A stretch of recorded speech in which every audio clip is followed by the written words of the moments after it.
Hi, I'm Mark Gibbs with The Great Outdoors, and if you're noticing, we are in the festive mood right now. It's Christmas, we're coming right around the bend, and we just wanted to cover a few things that we've worked on for the season, hopefully for maybe you to work on for someone else, and maybe even in the future when you're done with Christmas, this is something you can do that would help you repurpose with a purpose. So the first thing I wanted to talk about, we had a little workshop earlier on in the month, and what we actually did was we had some fresh boughs that we make here in the store, and we had a little class where you can take some succulents, and we took the succulents and took them out of their pot and just wrapped them in a nice little burlap little sack here, and then we mounted them onto the boughs.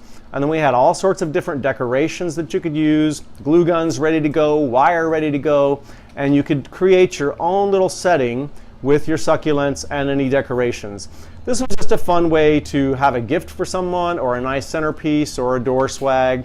And then after the season, you can take these succulents and drop them right back into a nice terracotta container or something with some succulent soil. And again, you've reused something that you've used for the season as an ornament, and then you can have it back on the tabletop for a plant for the rest of the year. So that's just something to think about. If you want to figure out how to do this, you can come and ask Jody and I. We'd be glad to get hands-on with you, show you how we did it. We can make you some fresh boughs. But that's just a fun little thing to think about. Secondarily, the tillandsias are always a wonderful present to do. And these are some nice little cedar pieces that we bring in. And you can take the tillandsias and mount those on the cedar pieces with a little bit of reindeer moss. And that just makes a really nice, this is a tabletop version or a really cute hanging version. These are very simple to do, easy to find the pieces parts, and you can do this yourself. You don't have to have this creative golden touch. This is something that you can find the different tillandsias, find the different pieces of wood, drill it, and then get a little bit of hot glue and put these guys on there, and you have a nice little personalized gift to pass along. So we have those available that you can look at, and tons of different tillandsias that you can do for combinations if you wanted to do something for a desktop that didn't have any dirt or soil or anything like that. All you have to do is mist these guys and that keeps them happy. So that's a nice little desktop present. Now on to the repurposing with a purpose. You know, everybody is always kind of on that verge of, oh, well, do I want to do a fresh tree? That seems so wasteful. Well, think outside the box, you know. With a fresh tree, there are so many things you can do when you're done with the tree. One of the things you can do as soon as you get it home is you can take a piece of your stump, you know, if it hasn't been freshly cut, or if you want to make another fresh cut, you can take a little piece of your fresh cut stump, drill a hole in the middle, take a branch from somewhere inside the tree, stick in that little stump, add an ornament. You've got your own little Charlie Brown tree to give to one of the kids in their room, or put on your desk at work, or wherever you want. That's just a very simple thing you can do. You can paint these pieces of wood. Obviously, you can add some little battery-operated LED strings of lights or something like that. But that's one way to already do something with your tree and some of the stumps from the base. The next thing you can do that's really clever, when the season is done, your tree is dry, it's ready to go, you can shear off all those limbs, and then you can literally take the tree trunk from the thinnest part at the top to the thickest part at the bottom and take those wedges. Obviously, we didn't pre-measure these. I just took some of the wedges that we've saved to the side. But Noelle and I worked on a little pattern, and we took some larger ones, did a little inset, went to the next size down, a little inset, next size down, and we just hot glued these into a tier, and then I just used one on the top. We could have shaped it like a star. You could drill a hole in it, put something in there if you want, but it's just a really clever way to take those pieces and do something with them.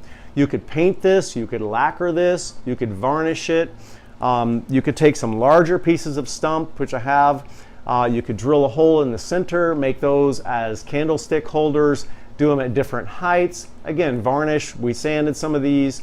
You can lacquer them, you can paint them, and then you have something that you're going to use the next season already ready to go. You didn't waste everything, and you got some of your money back by repurposing it. A next fun thing you can do, maybe you've got a silk tree, but your neighbor's got a fresh tree. Well, talk to them. Maybe they'd want to team up and do something like this as a family event. And the neatest thing that I just love doing this, we had this out yesterday, You can take some of your pieces. We drilled a little hole in the top. We've got some wire that's got a nice little jute rope that's wrapped around it. And then you can get all sorts of paints. We did some with some silver, some with some red. And you can start with some glitter glue. You can draw a template on your stump piece if you want. I just did them freehand. And then we had some kids in yesterday who saw this and they just picked up the glue and started going. So you can see some other examples of things they made as well.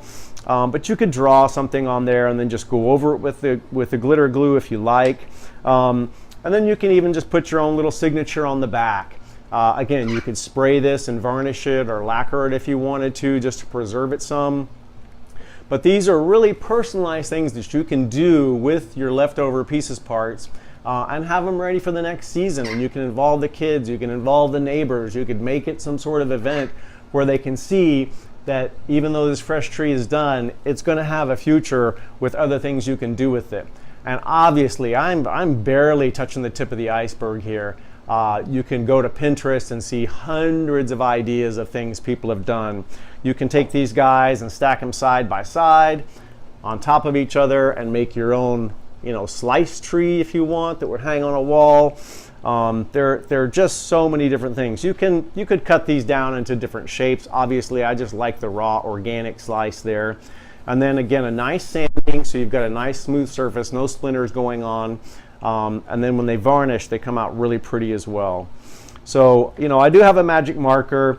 We could take a little, magic marker and draw on here what we'd actually like to do. You can do your initials. You could take a beautiful family photo. You get all those postcards all year long from folks with family Christmas photos. Obviously, you can get bigger pieces of stump. Mount some of those photos. Do a little collage on there. And seal that up. That's a great way to re-gift to someone a card maybe that they've given you in the past that you could give back to them and say, hey, remember this? And this piece is from Christmas 2018. You can mark that on the pieces so you know when it came from and what you did and who did it. So these are the things to think of when you're worried about, oh, I've spent all the money on this and what are we going to do? And it seems so wasteful. It's not wasteful. Be creative and enjoy taking it into the future with you and with your family. So if you want to come in, we're going to have these out this weekend. We'll have the glitter glue out for kids, and think about it and look to your own creativity for something you could personalize for your own home or for your friends or family. If you have any questions, give us a holler at the Great Outdoors. We'd be glad to walk you around and show you some tips. So now that we've finished talking about repurposing something with a purpose, we're going to sneak upstairs and look at the Vegepod. We did a segment earlier in October, and it was fall vegetable planting in a Vegepod. So we're going to take a look at how that's turned out. The initial segment in October 8th really covered some of the basics of how you set it up and the vegetables you would use for a fall garden. And I can't wait for you all to see how this has turned out after a few months. It's really awesome how helpful this is to use and how you can see the fruits of your labor coming right to production and ready to go when they get to going to fruit.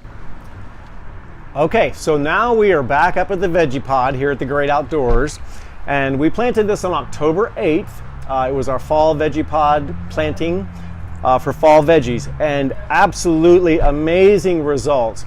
These Vegepods do come with a cover over them, a dome, and those domes actually have some sprinkler lines in them, so if you want to run your water overhead for misting, there is a reservoir in here, so technically you're not having to water that much because the reservoir is catching any runoff, not having it go anywhere. So if you've got patios, balconies, decks, and you've got runoff issues and you've got to have everything with saucers, this is a great option for planting because the reservoir captures all that and then it lets it leach back up into the soil base, so you're not watering as often and you're not having the runoff. Two huge things. Something else exciting about this is we used our brand new vegetable medium when we planted this, which has a touch of compost. And as you can see, we've got some Brussels sprouts over here. This was a little 4-inch plant. It was a little start 2 months ago. Absolutely amazing. We've got some nice mustard greens in here. We've got some kale. We've got some collards. We've got some cauliflower.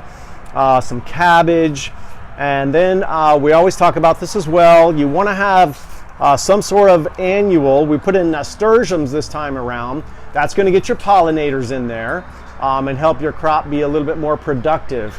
So try to make sure you sneak in some pollinators to get those bees and butterflies and anything else in there to get you some pollination, cross-pollination. So, you know, again, this is only 2 months in. I mean, it's just amazing the results we've gotten between the Vegepod, the soil base. We haven't used the cover here because we have a natural cover on the patio here, so we're fairly protected from anything serious occurring. But the covers are really helpful if you have insect issues or disease issues. Squash borers are very, very rough on squash during the summer, so that protective cover will help to keep those borers out when those moths are trying to lay those eggs out there. But again, we're in a protected situation here, so we didn't really have to use it. They do come with stands. The stands do come with wheels, so you have portability if these are things you want to move around or you need to reposition it for some reason. Your light is changing or something and you've got to get more light to it. That makes it easier for portability. And just watch your plants. They're doing phenomenal. We did put in some Happy Frog, the vegetable fertilizer, just to give them a little bit of a push. So this is sort of showing some extra results from getting that fertilizer into that soil when we did the planting. If you have any questions, there are still plenty of good starts out there for this time of year. They've already been through a few frosts, so they're going to be nice and hardy. And the palette is still pretty broad. We do have some arugula back here that the staff's already munching on for sandwiches, and that's only a couple months old, and it's still going to keep right on flushing.